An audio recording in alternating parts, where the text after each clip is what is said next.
Salah satu prinsip dalam Islam adalah berlaku adil dan berjuang menegakkan keadilan. Kepada siapa kita harus berlaku adil? Pertama, kita harus berlaku adil kepada Allah Subhanahu wa ta'ala. Bagaimana cara berlaku adil kepada Allah? Yaitu pertama, jangan menyekutukannya dengan sesuatu pun. Dalam hidup ini ada orang yang sama sekali tidak percaya kepada Tuhan. Sebaliknya ada juga yang percaya tapi Tuhannya kelewat banyak. Yang adil dalam hal ini adalah percaya kepada Tuhan, dan Tuhan itu jangan disekutukan dengan sesuatu pun. Inilah keadilan kepada Allah Subhanahu wa ta'ala. Jangan menyekutukannya dengan sesuatu, baik berterang-terangan ataupun sembunyi-sembunyi. Karena syirik itu ada dua macamnya. Ada yang disebut syirik jali, syirik terang-terangan. Nyata-nyata menyembah batu, nyata-nyata menyembah api, nyata-nyata menyembah gunung, nyata-nyata berkeyakinan Tuhan lebih dari satu. Itu syirik yang berterang-terangan, syirik jali namanya. Ada yang kedua disebut syirik khafi, syirik yang tersembunyi, syirik yang agak tersamar. Tidak nyata-nyata menyembah berhala, tidak langsung menyembah matahari, tidak langsung menyembah gunung, tapi ada sebuah keyakinan yang mencerminkan itu semua. Saya sejak pakai gesper ini, gesper ini, sejak saya pakai, dagangan saya jadi laris. Ini syirik yang tersembunyi. Saya sejak pakai cincin ini, usaha lancar, cincin ini. Ini sejak ada perkutut ini di rumah, objek lancar betul, perkutut. Ini pun syirik namanya, syirik yang tersembunyi. Jangan menyekutukan Allah dengan sesuatu, baik yang berterus terang maupun yang tersamar. Kemudian yang kedua, adil kepada Allah adalah tidak menyembah kecuali hanya kepadanya.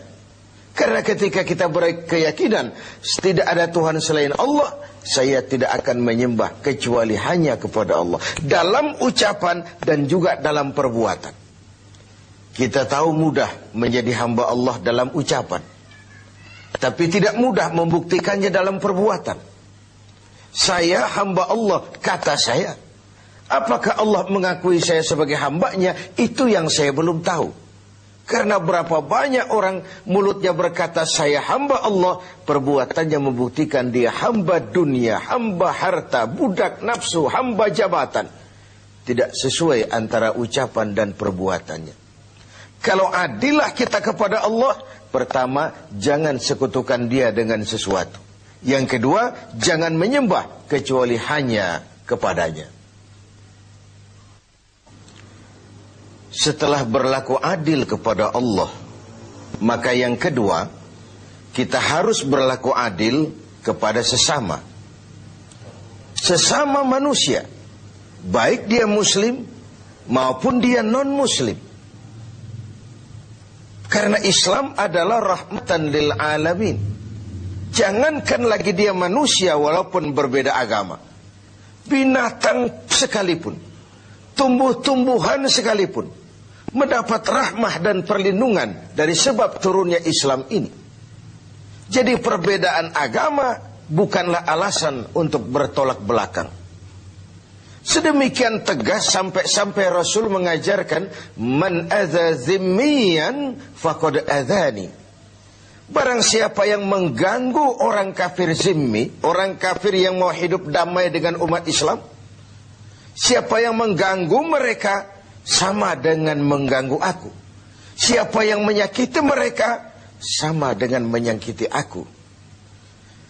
Kita berbeda agama dan kita sepakat untuk itu. Kita juga bukan pemilik kebenaran lalu mengklaim yang lain sebagai salah semua.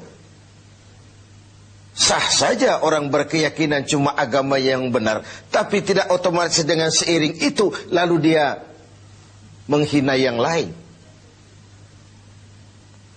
Menghina itu sama dengan menghina Rasul. Oleh karenanya, kepada non-muslim kita harus berlaku adil. Kalau mendengar syariat Islam, sementara ini kan kita seperti mendengar suara petir, melihat monster. Yang terbayang itu pancung, gantung, rajam, tanpa kita melihat hukum kausalnya, sebab akibatnya. Padahal watak syariat Islam itu barangkali itulah yang kita dambakan selama ini. Kenapa? Pertama, syariat Islam itu al-musawat bainan nas fi takalifil ahkam.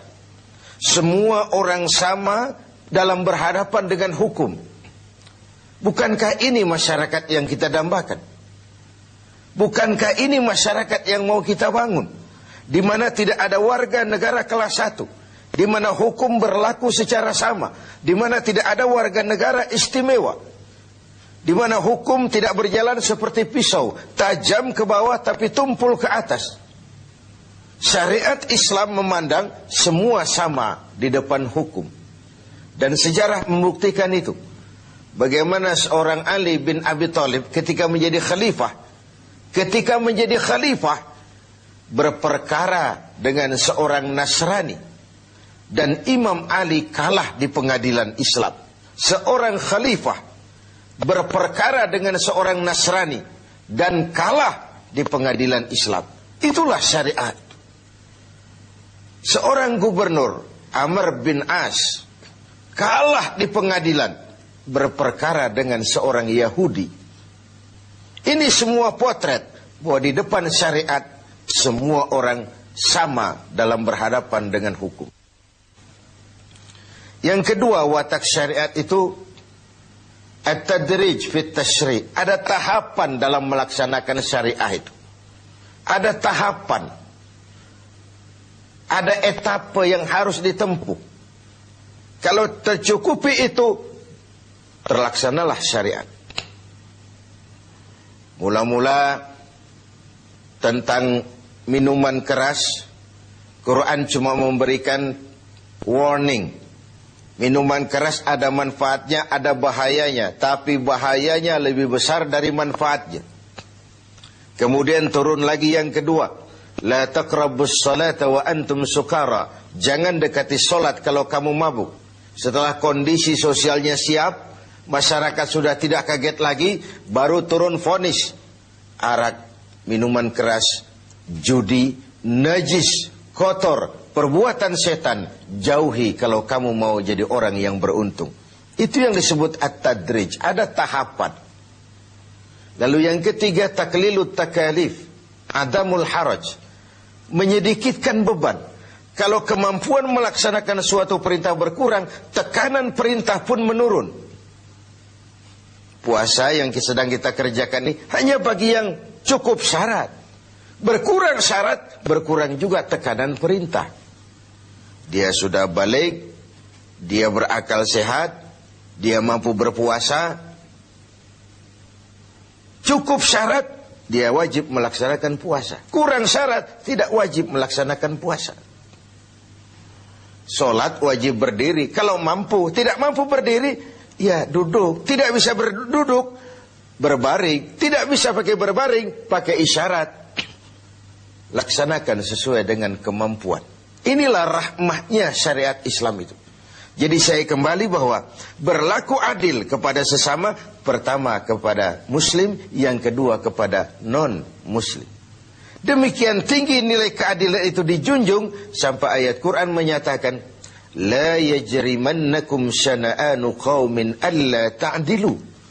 Janganlah kebencianmu kepada sekelompok orang menyebabkan kamu berlaku tidak adil. Tegakkan keadilan walaupun kepada orang yang paling kita benci. Kebencian bukan alasan untuk berlaku tidak adil. Sedemikian objektifnya perintah untuk menegakkan keadilan ini.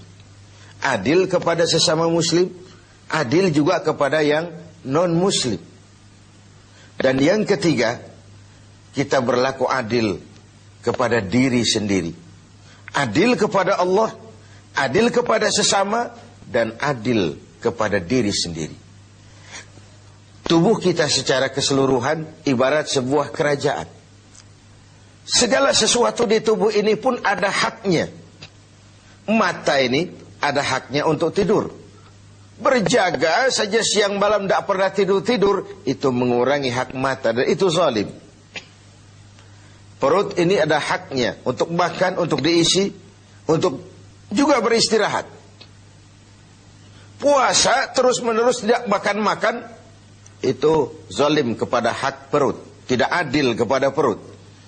Itu sebabnya dalam Islam puasa ngableng, puasa non-stop dari pagi, sore, malam sampai ketemu pagi lagi, bukan saja tidak boleh tapi haram hukumnya. Kenapa? Bertentangan dengan fitrah manusia. Pada sisi lain kita sudah berlaku adil, tidak adil terhadap perut kita. Pemirsa TV 7 yang berbahagia, tiap hari Jumat kalau kita sholat Jumat, khatib memesankan kita tentang ini. Innallaha ya'muru bil adli wal ihsan. Allah memerintahkan kamu berlaku adil dan berbuat ihsan. Diulang kali diingatkan kita, karena ini memang prinsip. Lewat kesempatan pada nuansa Ramadan ini, mari kita berlaku adil. Pertama sekali, adillah kepada Allah. Jangan sekutukan Dia dengan sesuatu. Lalu jangan menyembah kecuali hanya kepadanya dalam berbagai keadaan. Yang kedua, adillah kita kepada sesama manusia. Baik ia orang yang kita sayangi, kita senangi, maupun ia orang yang kita tidak sukai, maupun dia orang yang kita benci. Baik dia muslim, maupun juga dia non-muslim. Karena Islam adalah rahmah bagi semesta alam ini. Masyarakat yang kita dambakan, masyarakat yang tegak di atas keadilan. Keadilan yang menyangkut ekonomi, keadilan di bidang pendidikan, keadilan di bidang sosial, pendeknya keadilan di berbagai aspek kehidupan ini. Lalu yang ketiga, adillah kepada diri sendiri.